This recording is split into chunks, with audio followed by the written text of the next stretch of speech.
Make a mint to supersize your business. I might have had a little too much fun with this one. Sharon Horne-Ellstrom here, and our idiom, our expression today, our financial related idiom for the month of May is to make a mint. Well, what the heck does make a mint mean, and where did it come from?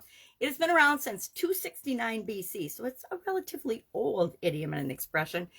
It first originated in the Rome temple of Juno Moneta, and it's ascribed to the manufacture of the first silver coin. And ever since then, this goddess has been known as the personification of money and the place where money is created, which both bear its name. Mints are where coins are made and manufactured, and the condition of coins in coin collecting and things is a way of describing the condition of a coin. A mint coin is one that's fresh out of the mint, right? Fresh from being manufactured. The closer it is to the exact manufacture time, the more mint it's considered, or the same condition. I'm sure I'm explaining that particularly well. I think I need some coffee. So today we're talking about different ways to do that in our business. In our business, it means to earn a lot of money. And most of our businesses, as we're supersizing and growing them, we want them to earn a lot of money. Yesterday, we talked about a whole bunch of different ways for creating different multiple streams of income in bringing different streams of income into our business. At least we did in the annual challenge. So I'm not sure we talked about it for Supersize Your Business, but I'm going to share just a few of my favorite ways to supersize and grow our business, which means to bring more money, more cash flow, more earnings, more profits, because really we want profits, right? Profits and cash flow, to me, are king. And for you, you need to decide what it is for your business.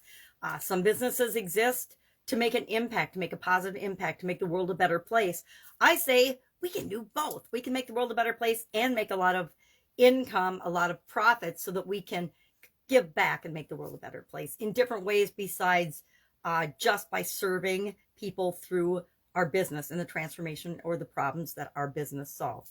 So what are some of my personal favorite? I'm going to share my personal favorite because this is I'm sharing my experience, and you can relate to this or not based on what you've experienced thus far as you're growing and building your business. So one of my favorite ways to supersize and grow my business and make it more profitable is to focus on a group of people that I love and want to serve and solve problems for and continue to grow with and build relationships with.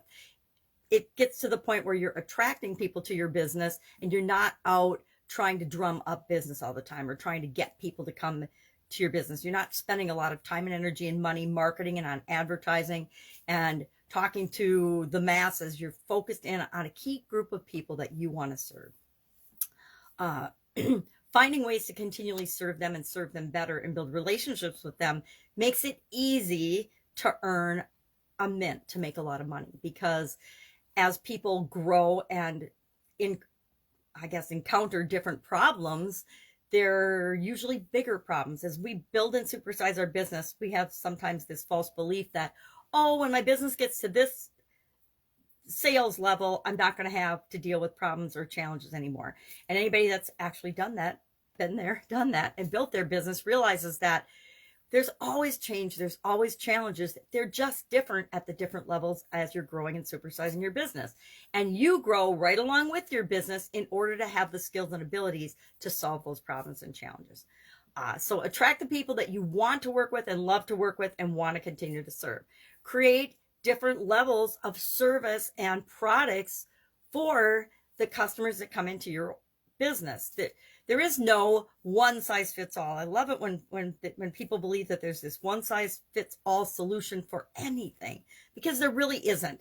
There are 7 or 8 billion people on this planet, and we are all unique and different. So even though we're alike in many ways, we're also unique and special and different in many more ways than we're even alike. So to think that we're going to have a one size fits all solution is pretty naive. And we want to build into our business different levels of transformation, different levels of service, different problems that we solve for people, all related to the same group of people that we're serving.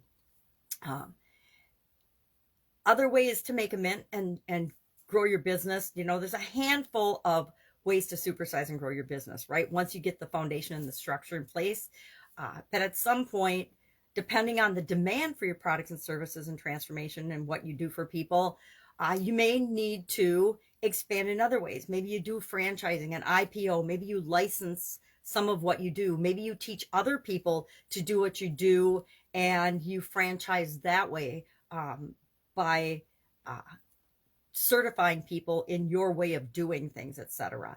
So I would love to know today in the comments below your favorite way to make a mint, to grow your business, to supersize your business. Share in the comments below, and I'll be with you tomorrow with another financial related idiom after I enjoy some yummy mints today, maybe some mint gum. Have an awesome day, and I'll be with you tomorrow.